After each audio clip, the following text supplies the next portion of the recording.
안녕하세요. 김유라입니다. 오늘은 리얼리티 트랜서핑이라는 책을 가져왔습니다. 이렇게 생긴 책인데요. 1, 2, 3 중에 오늘 첫 번째 책 한번 읽어볼게요. 이 책은 우리가 원하는 것을 막 끌어당기고 원하는 것을 막 이루고 싶어 노력을 하는데 잘 안 될 때, 이상하다, 왜 안 되지?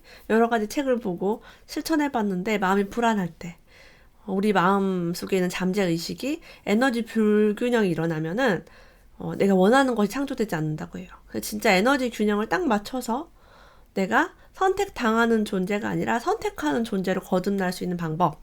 이분은 물리학자예요. 물리학자가 소련의 양자 물리학자고 정보통신 분야에서도 일을 하셨고, 이 책은 다중우주 이론을 기반으로 한 그런 책으로 200만 부 이상 판매가 되면서 러시아 베스트셀러 작가가 되고 전 세계에 번역돼서 출간되고 있다고 합니다. 유명세를 원하지 않는 탓에 저자의 개인적 신상에는 알려진 바가 없다고 해요. 이 책 너무 재미있게 읽었고 공감되는 부분이 굉장히 많았습니다. 우리 이 책을 한번 읽고 우리 삶에서 원하는 것들, 올해 원하는 것들 다 이루었으면 좋겠습니다. 부자가 되고 행복해지는 법을 가르치는 책은 많이 있다. 근데 우리 인생이 이렇게 해봐라, 이런 훈련을 해봐라 라고 하지만 우리 삶 자체가 너무나 힘든데 그런 노력까지 다 해서 마지막 한 방울까지 짜내는 거 쉽지가 않죠. 그들은 당신이 완벽하지 않으므로 변해야만 한다고 설득하려 든다. 그렇지 않으면 당신에게 좋은 일이란 일어날 가망이 없다고 말한다. 그렇지만 마음 깊은 곳 어디선가는 전혀 변하고 싶지 않음을 느낀다.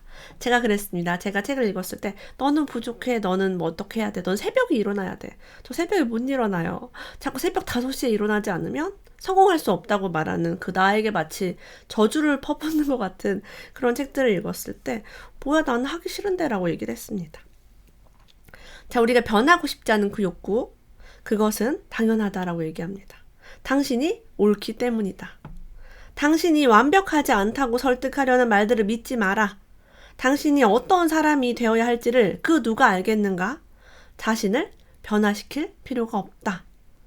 저는 이 앞에 시작하자마자 나오는 첫 번째, 두 번째 페이지에 요걸 보고서 이 사람 진짜다라고 저는 깨달았습니다. 왜 우리가 변해야 하나요? 우리가 왜 틀렸나요? 우리는 옳습니다. 여러분도 옳고 저도 옳고 여러분이 하고 있는 노력, 제가 하는 노력 다 옳습니다. 그래서 우리는 변화시킬 필요가 없고 우리를 있는 그대로 존중하고 인정하면서 우리가 하고 싶은 걸 하며 나아가는 거죠. 삶에서 원하는 것을 얻고자 싸우는 것이 아니라 단순히 원하는 것을 그저 얻는 방법을 이 책을 통해 안내한다고 합니다. 이것은 자신을 변화시키는 길이 아니라 본래의 자신으로 되돌아가는 길이다. 내 안에 있는 진짜의 나를 찾는 길이죠. 사실 우리가 진짜의 나를 모릅니다. 부모로부터 받은 생각과 교육, 말, 학교, 사회, 회사로부터 들은 말, 너는 부족해, 노력해야 돼, 더 열심히 해, 자격증을 따야 돼, 공부 더 열심히 해, 어떻게? 우리가 며느리로서, 아내로서, 엄마로서의 어떤 역할들, 그 정해진 책 속에 나온 역할들, 우리는 그것을 맞추기 위해서 너무 많은 노력을 해왔습니다. 이제는 지쳤습니다. 그쵸? 우리는 본래 자신으로 되돌아가고 싶습니다. 저도 저 자신이 누군지를 더 잘 알기 위해서 이 책을 읽어보았습니다. 저도 아직은 완전하지 않지만 같이 책을 읽으면서 이야기를 나눠보도록 하겠습니다. 어떤 사람은요, 꽃이 만발한 정원과 분수, 작은 오솔길이 난 공원, 그리고 풍요롭게 사는 사람들의 미소 띤 얼굴을 구경하고 있다고 해요. 근데 그 옆에 쓰레기통 옆에 노숙자가 있었습니다. 그 사람과 당신은 똑같은 차원, 같은 세계에 살고 있어요. 하지만 그의 눈에는 당신이 보는 세상이 보이지 않습니다. 예쁜 꽃, 정원, 분수가 눈에 들어오지 않아요. 날씨가 좋다, 이런 것도 별로 없습니다. 그는 쓰레기통에 들어있는 빈병을 주우러 온 다른 불황자, 경찰 등을 경계하는 눈빛으로 바라봅니다. 똑같은 장소에 있는데 다른 걸 바라봅니다. 이게 바로 우리가 똑같은 인생을 살면서 다른 인생을 가고 있는 것이라고 합니다. 우리는 무엇을 보고 무엇을 즐겨야 할지를 이 예시를 통해서 알게 됩니다. 자, 우리는요, 좋은 것, 그러니까 내가 원하는 것도 꿈꾸지만 두려워하거나 혐오하는 것, 경멸하는 것도 많이 이야기를 하고 생각을 합니다. 하지만 이걸 자꾸 두려워하고 혐오하고 경멸하면 당신이 정말 꺼리는 것들은 당신을 어디에나 따라다닐 것이다 라고 이야기합니다. 전 이런 경험이 굉장히 많습니다. 나는 이거랑 이거만큼은 절대 안 돼라는 게 있었어요. 절대 안 되는 게 절대 저한테 오더라고요. 저는 그때 되게 절망이었습니다. 내가 이거만큼은 내가 피하고 싶었는데, 이것만큼 내가 내 삶에서 절대 경험하고 싶지 않았는데, 이게 오네? 뭐지? 그때 되게 절망을 많이 느꼈습니다. 이거를 이제 펜듈럼이라고 해요. 어떤 에너지로 표현을 합니다. 이 펜듈럼이 긍정적인 펜듈럼, 부정적인 펜듈럼 두 가지로 구분합니다. 자, 이 펜듈럼을 그냥 지나가게 하라라고 합니다. 성공을 위한 첫 번째 조건은 이 펜듈럼과 싸우기를 거부하라라고 해요. 이 두려워하고 혐오하고 경멸하는 것과 싸우지 마세요. 예. 평화주의자도 사실은 누군가 싸우고 있는 겁니다. 환경운동가도 누군가 싸우고 있어요. 우리의 내면에 그런 것들 올라옵니다. 제가 이제 이런 걸 다 해봐서 알아요. 저도 이제 환경운동에도 관심이 굉장히 많았고 그랬습니다. 당신을 괴롭히는 것을 싸워서 떼어놓으려고 애쓰면 애쓸수록 그것은 더욱 기를 쓰고 당신을 따라다닐 것이다. 너무 무섭습니다. 둘째로 당신은 이 세상 어떤 것도 비난하거나 바꿀 권리가 없다라고 해요. 너 주제 파악 좀 해. 네가 뭘 바꾸고 비난해. 이런 뜻으로 들립니다. 미술관에 전시된 작품처럼 좋든 싫든 있는 그대로를 받아들여야 한다라고 해요. 그래서 비난하거나 화를 내는 것은요, 이 부정적인 펜듈럼의 게임에 말려드는 것이라고 합니다. 선택하기, 우리가 삶에 좋은 걸 선택하기 위해서는 무엇을 거부해야 할지 분명히 알아야 된대요. 이것부터 알아야, 이것부터 배워야 한다고 합니다. 삶에서 어떤 것을 원하지 않는다면 거기에 대해 생각하기를 멈추고 그것을 담담하게 지나쳐가라. 그러면 그것은 당신의 삶에서 사라질 것이다. 내가 그것을 생각하지 않으면 그건 내 삶에 사라집니다. 어떤 사람은 쓰레기통 옆에서 경찰을 보고 어떤 사람은 꽃과 정원을 보는 것처럼 우리 삶에서 보지 않아도 되는 것들은 멈춰보세요.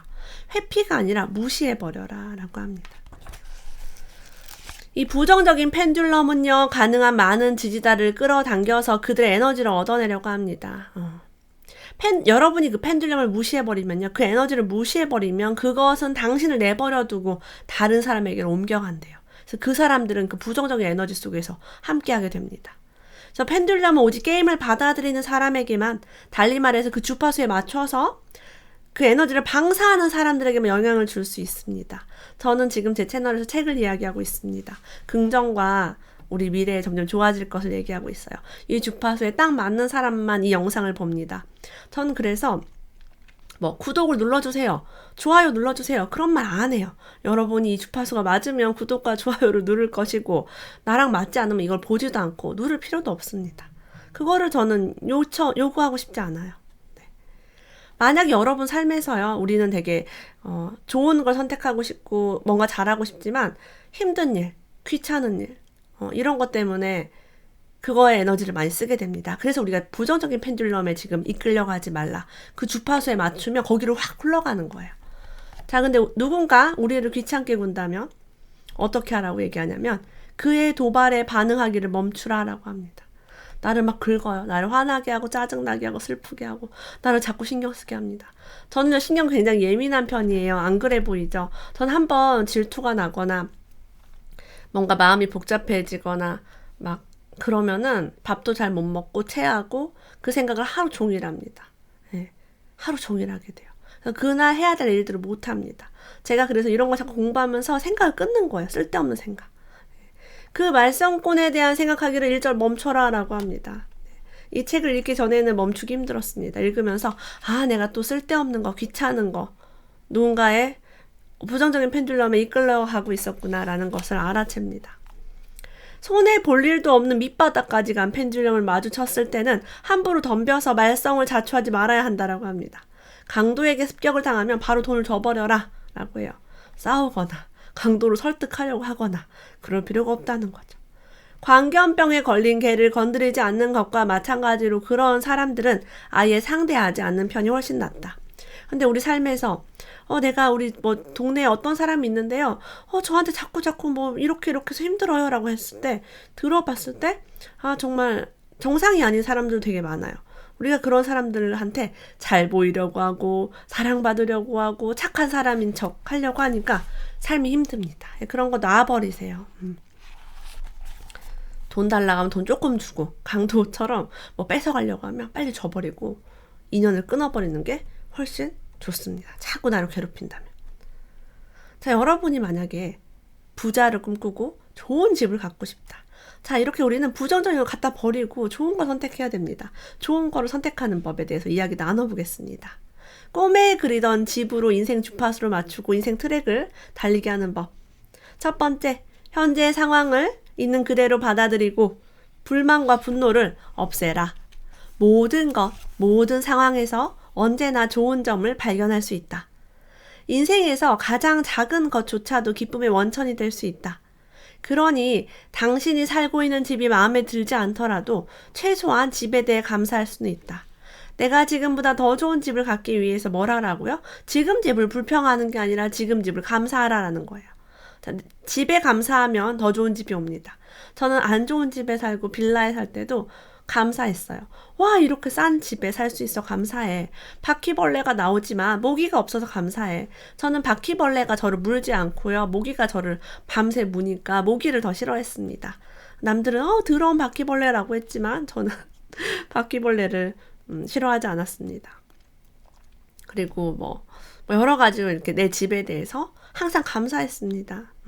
적어도 가족과 함께 살게 해주니까 얼마나 좋아요. 좋은 동네든 나쁜 동네든 내 집이 아니든 뭐 전세를 살든 월세를 살든 저는 항상 집에 대해서 감사했던 것 같아요. 집을 좋아하고 집에서 쉬게 하고 미래의 집이 될 만한 부동산이 나오는 광고 카탈로그 등을 눈여겨보라. 제가 항상 하는 말과 너무 비슷합니다. 이런 집에 대한 부분 되게 놀랐어요. 인테리어 디자인숍을 찾아가서 미래 집에 갖다 놓을 가구들을 찾아보라. 제가 이거를 여러분 아주 십수년째 하고 있습니다. 항상 내가 지금은 못 사지만 나중에 이 소파를 사야지, 나중에 이사 가면 이런 책장을 사야지라고 하면서 열심히 돈을 모아서 해야지 라고 생각합니다. 당신의 모든 생각이 갖고자 하는 것에 몰두하게 하래요. 근데 인테리어 숍에 가서 아이고 내가 이 소파를 살 돈이 없네. 아이고 소파가 참 큰데 집이 좁아서 놓을 데가 없네. 이렇게 부정적이고 짜증나는 게 아니라 기쁘게 생각하는 거죠. 우리는 언제나 우리의 생각을 확고하게 사로잡은 물건이나 상황을 갖게 된다. 우리의 마음을 훅 사로잡는 매료하게 하는 그런 걸 갖게 됩니다. 우리의 생각은 부메랑처럼 반드시 되돌아온다고 합니다. 모델하우스 많이 다니세요. 제가 정말 많이 다녔습니다. 나쁜 소식에는 문을 닫고 좋은 소식에 마음을 열라. 이 책에도 역시 텔레비전 뉴스라든가 범죄나 혐오하는 것들이 나오는 채널을 보지 말라라고 이야기합니다. 제가요 나쁜 소식에 문을 닫고 좋은 소식에 마음을 열기 위해서 하는 것들이 있습니다. TV를 보지 않는 것이고요. 두 번째로는 SNS에 제가 가진 감사할 것들을 쓰는 겁니다. 왜냐면 제가 핸드폰으로 왔다 갔다 하면서 내가 지난달에 이런 기쁜 일이 있었네. 내가 작년에 이런 좋은 일이 있었구나를 알게 됩니다. 사람은 참 간사합니다. 아프고 힘든 일은요 생각이 많이 나요.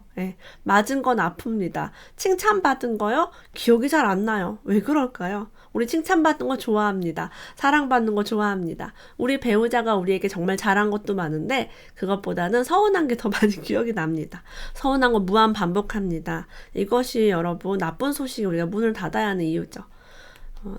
그 사람이 나한테 잘한 거, 다정했던 거, 사랑받은 기억 이런 거 좋았던 거를 많이 여러분 자랑해보세요. 그리고 우리가 틈틈이 보면서 아유 좋은 일이 많았네 라고 남에게 과시하기 위해서가 아니라 내가 나에게 알려주기 위해서 저는 그렇게 용도를 하고 있습니다. 네. 일 이외에 취미생활 할 수 있는 자유시간을 갖는 게 꼭 필요하대요. 미친듯이 일해라. 이거 그렇게 하지 말라고 합니다.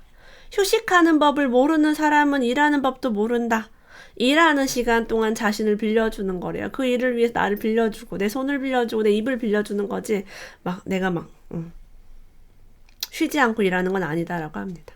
저도 많이 쉬고 있습니다. 노는 거 좋아합니다.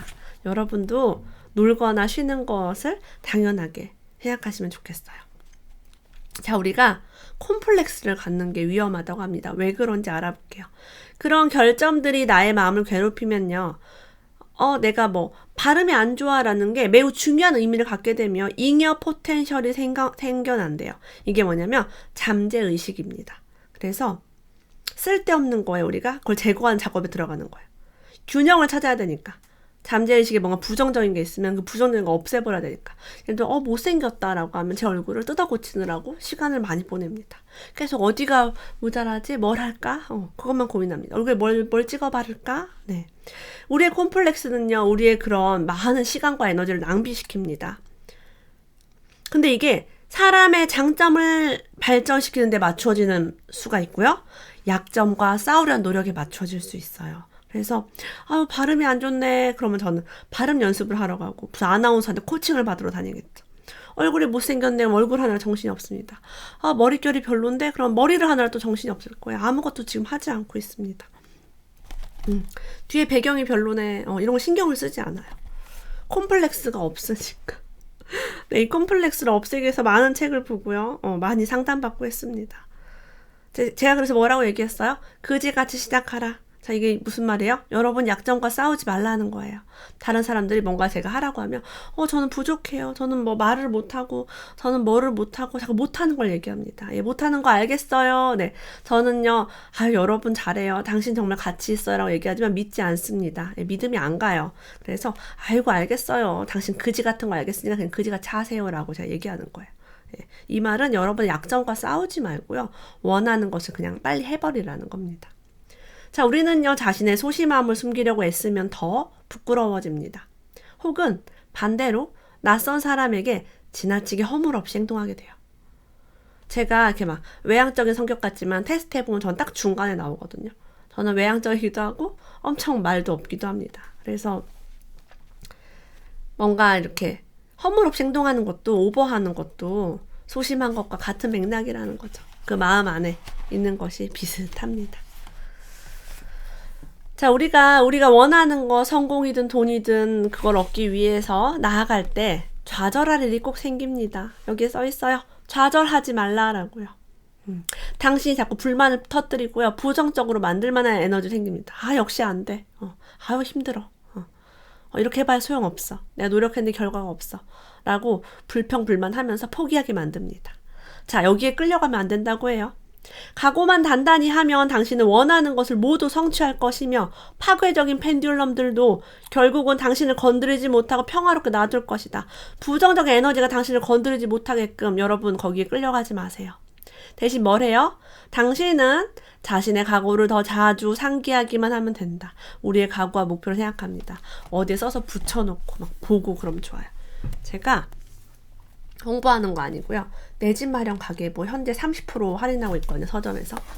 연말이라, 연초라. 여기에 제가 우리의 목표를 적으라고 해놓은 게 있어요. 이렇게 비전보드에 내가 원하는 집과 몇 동 몇 호를 내가 아파트를 뭘 가져갈 건지 그리고 이걸 위해서 뭘 할 건지 안에 적는 이런 칸이 굉장히 많습니다. 제가 가계부로 쓰는 게 중요한 게 아니라 우리의 목표와 각오를 더 자주 상기시키는 게 중요하다는 게 바로 이런 맥락이에요. 계속 여러분 목표를 보세요. 할 수 있습니다. 성공하려고 할 때요. 누군가 끌어내리려고 합니다. 여러분을 더 도전하게 만듭니다. 할 수 있어요. 우리는. 저도 많은 순간을 이겨냈습니다.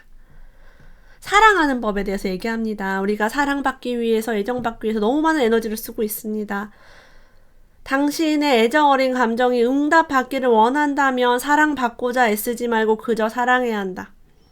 아유, 이게 참 힘듭니다. 우리가 받아본 적 없는 사랑을 하려고 하니까 힘들죠. 우리는 밥을 잘 먹을 때, 잠을 일찍 잘 때, 양치질을 하고, 말을 잘 듣고, 공부를 잘하고, 좋은 성적을 얻고, 부모님한테 예라고 했을 때 사랑받았습니다. 그런 우리가 그저 사랑해야 된대요. 사랑받고자 애쓰지도 말래요. 조건 없이 사랑하라고 얘기합니다. 당신의 편이 되지 않을 50% 확률. 내가 있는 그대로 사랑했지만 상대방이 내 편이 되지 않고 나를 험담할 수도 있고 나를 떠날 수도 있고 나를 시기 질투할 수도 있습니다. 하지만 그럴 확률에 대해서 걱정할 필요가 없다고 해요. 와, 너무 놀랍습니다. 네, 사랑하되 그가 내 편이 아니어도 상관없다. 응답 받으려고 애쓰지 않는다면 짝사랑, 연극 같은 못 말리는 생각들이 일어나지 않는다라고 합니다. 저런 응답을 못 받으면요. 나 짝사랑했어. 내가 그분을 얼마나 좋아했는데, 얼마나 존경했는데, 이게 웬일이야. 시간 낭비했어. 라고, 막 괴롭고, 배신당한 것 같고, 그렇습니다. 네, 아무도 우리를 배신하지 않습니다. 우리 안에 성공하려고 할 때, 돈을 벌고 싶을 때, 가로막는 가장 큰 것이 바로 이것입니다. 두려움. 이 두려움이 여러분 우리의 모든 것을 가로막습니다. 우리의 인생을 붙잡습니다. 두려움의 핵심은 잠재의식 속에 있어요. 여기에 이제 가장 중요한 것은 처벌에 대한 공포입니다. 내가 뭔가 이렇게 했을 때 처벌받지 않을까? 잘못되지 않을까? 만일 내가 죄가 있다라고 느낀다면 나는 이론적으로 처벌받는데 동의하고 있는 것이다. 그래서 두려워하고 있는 것이다. 두려움이 많은 사람들은요, 자신에게 죄가 있다고 생각을 합니다. 죄가 있기 때문에 두려움이 사방팔방에 이제 있습니다. 뭐 아이가 잘못되면 나 때문이야 막 이러고, 뭐를 잘못하면 나 때문이야, 내 잘못이네 라고 합니다. 내 잘못이야, 나 때문이야 라는 생각이 많은 사람들, 두려워, 무서워 라는 생각을 자주 느끼는 사람들은요, 이 두려움이 여러분이 성공하는데 가장 발목을 붙잡을 겁니다. 그래서 우리 이걸 해소해야 합니다. 두려움은요, 에너지가 가장 많이 충전된 감정입니다. 그래서 돈에 대한 두려움이 있는 분은 돈을 잃을까봐 두려워하고요. 충분히 벌지 못할까봐 두려워하고, 당신은 효과적으로 실제로 돈이 점점 줄어드는 인생 트랙으로 옮겨가게 된다고 해요. 우선은 자신이 가진 것을 받아들이고 거기에 만족하라라고 합니다. 돈이 없을까봐 두려워가 아니라, 내가 있는 거 괜찮아. 나쁘지 않아. 괜찮네. 라고 하는 거예요. 옛날에 더 나빴을 때도 있고, 나보다 더 어려운 사람도 있잖아요. 수입에 만족을 한다면 여러분 저축이 가능합니다. 근데 내 수입이 코딱지만 해. 쥐꼬리만 해. 이걸로 돈을 어떻게 모을 거야. 막 이렇게 하면은, 이런 안 좋은 에너지가 오겠죠. 저는 수입이 많지 않아도 만족했어요. 괜찮네. 충분하네. 충분하네 하니까 삶이 점점 충분해졌습니다. 세상과 조화롭게 잘 지내고 싶다면 과도한 중요성을 감소시킬 필요가 있대요. 여러분 이거 별표 한번 할게요. 우리의 삶에 중요한 게 얼마나 많은지 한번 찾아볼게요. 여러분 들어보셨어요? 건강이 가장 중요해라는 말이요. 이게 진실인가요? 한번 들여다보세요. 건강이 정말 가장 중요한지.